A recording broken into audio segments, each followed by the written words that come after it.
I'm working for Rockwell Automation for not very long. For those of you in the manufacturing space, probably you know Rockwell very well. We are traditionally an automation company that very quickly understood how important it is to take the leap towards software and IoT. So for those familiarized with the software business, there has been a recent investment on a company called TCC that owns what is considered worldwide today to be the leading IoT platform for developers and for users. Okay, so I want to convey just a couple of key messages today. I will not make it very complex.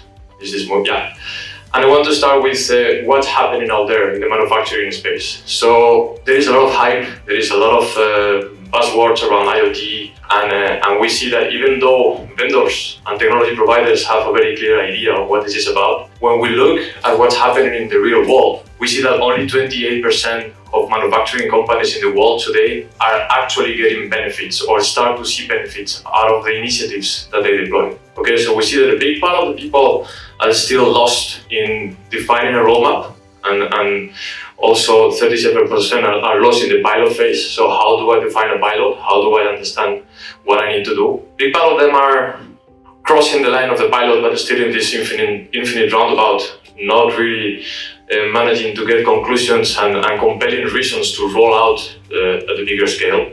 And we see that 20% and 80% respectively are finally, and I think these are very small numbers to be honest, finally starting to see the benefits or even seeing benefits in the post already. So when I have to prepare a presentation like this, I decide to throw away the corporate slides and go back to square one and try to postulate the question again.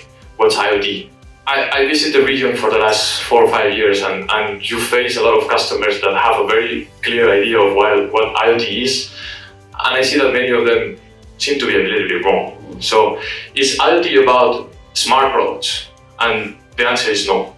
Yeah, of course, moving from a dumb product to a smart product and embedding software on a machine, it's not really IoT. It increases the value of your product, it might increase the value of your operations, but IoT is meant to have much more of that marginal value into your operations. The next question is IoT about connecting things? And this is actually the most common misconception. We find a lot of people that have spent a significant amount of money connecting for the sake of connecting. And they still don't know what they're going to do with that data, and they still don't know what's the business value and the business benefit, but they launch their manufacturing excellence teams to start connecting everything that can be connected.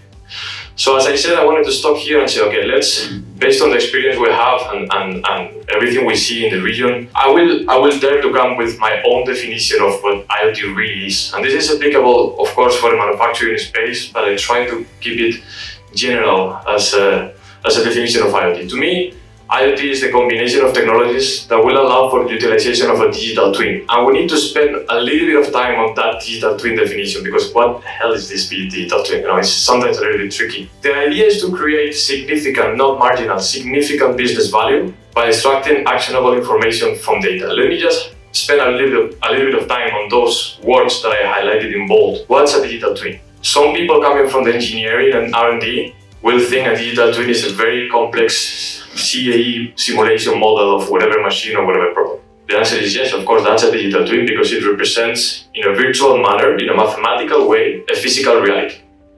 Alright, so the definition is a digital twin needs to be able to represent in a realistic way, or at least in a level of realism that is enough to bring value to your business, the physical world. People will say digital twin of a thing. Let's not do it to represent a machine, or a device, or a specific component. You can have a digital twin of your supply chain. You can have a digital twin of a quality process. You can have a digital twin of a mixing process. You have a digital twin of your planning and scheduling process. So the idea is to come up with a mathematical model to which you can do questions. How can I speed my production? How can I reduce the cost? At the expense of something else maybe. But you need to build a model to which you can do questions, and that the model will respond with the right answers or with answers that are accurate enough. How are we going to feed that model? This is where the data comes in, all right? So we need to start by the model, and the next 3 words, value, information, and data, are important. But what is really important is in which order we understand those words. And I'm very happy to hear that the message is quite common. We need to start by the value. We need to start by what is the business benefit. And I see way too many people, trust me, that start by data. I have a lot of data, let's use the data. What am I going to do with that data? If you start by the value, defining what is your business objective, spend enough time there, don't worry. I mean, technology is not supposed to drive your business decisions. Technology is supposed to support your business decisions and to enable them. Not really to tell you what to do because you have this or that amount of data, all right? So let's define, let's sit together with your manufacturing excellence teams, with your partners, with your consultants. This slide is not meant to be read, it's just to trigger your minds about the amount of very different categories of use cases that we need to think about, all right? And as I said, sit together with your partners, with your consultants, with your teams, define the use case, spend enough time defining the use case, don't rush into the technology.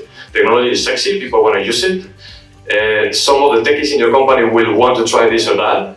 But as everybody said today, and I'm very happy to resonate on that message, identify the value. Because that's what it's going to make you part of this 28% that I was talking at the beginning. All right? So I will not spend much more time. The only thing I wanted to do is Rockwell as a manufacturing company has a specific value streams that now we manage to leverage with our software arm. So we understand the manufacturing space very well. We are one of the top American manufacturing and automation companies in the world.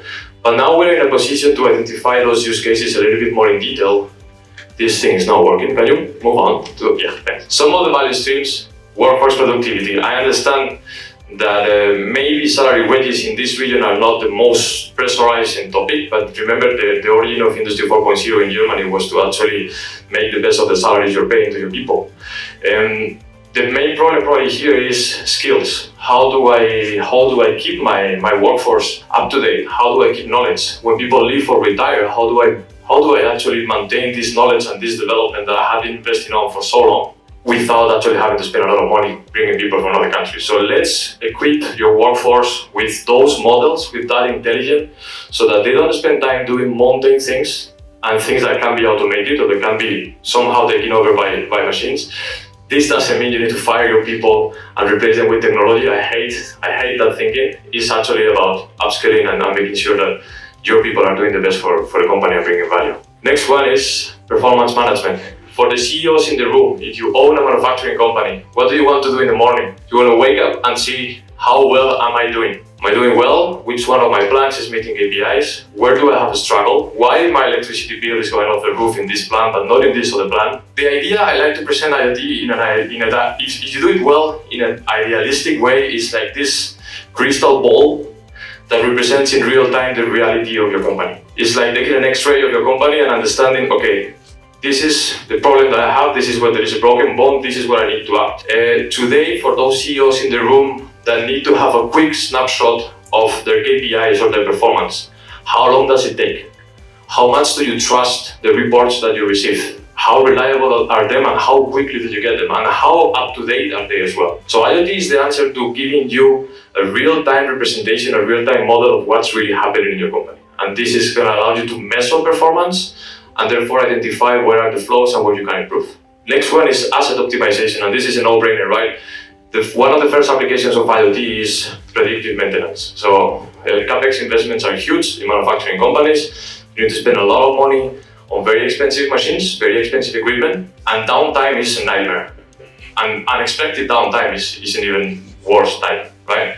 So there are many use cases that we have been involved in where we can already predict upfront when machines are going to fail. That will allow you to forecast, that will allow you to prepare your warehouse with the spare parts, that will allow you to plan your maintenance well in advance, and it will also allow you to evaluate whether the couple of million investment you do in a machine is actually responding in terms of amortization and in terms of utilization. So that's also very, very important, and one of the use cases that are taking off very quickly. Next is production execution, probably the last one I will talk about, is we live in this era of, we call it mass customization, where people want to go on the internet and define and customize the car from the dashboard to the color of the seats to the size of the rims, and they expect to have the car ready within 5 days. It's a little bit of an exaggeration, but it's really happened. As a company, you want to be competitive, you want to keep your prices under control, you still need to be profitable, but you need to respond to a customer that is getting incredibly demanding in terms of timing, in terms of the customization of the product, in terms of how quickly you're running. So if you manage to model properly your planning, your scheduling, your resources for manufacturing, the materials that you need to source,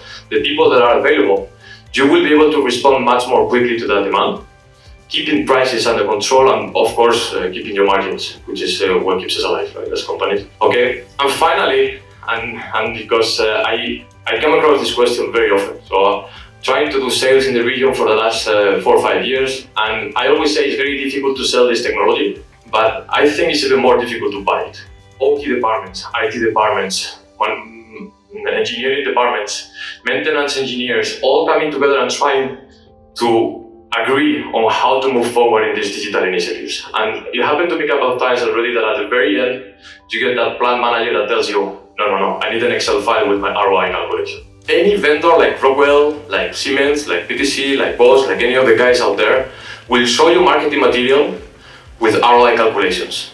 Those ROI calculations are done in hindsight. They are always calculated after you finish the pilot, not even the pilot actually, after you roll out. Now my message is, if I ask anybody of you, what is the ROI of your smartphone? When you buy a smartphone, do you think of the ROI? Not really.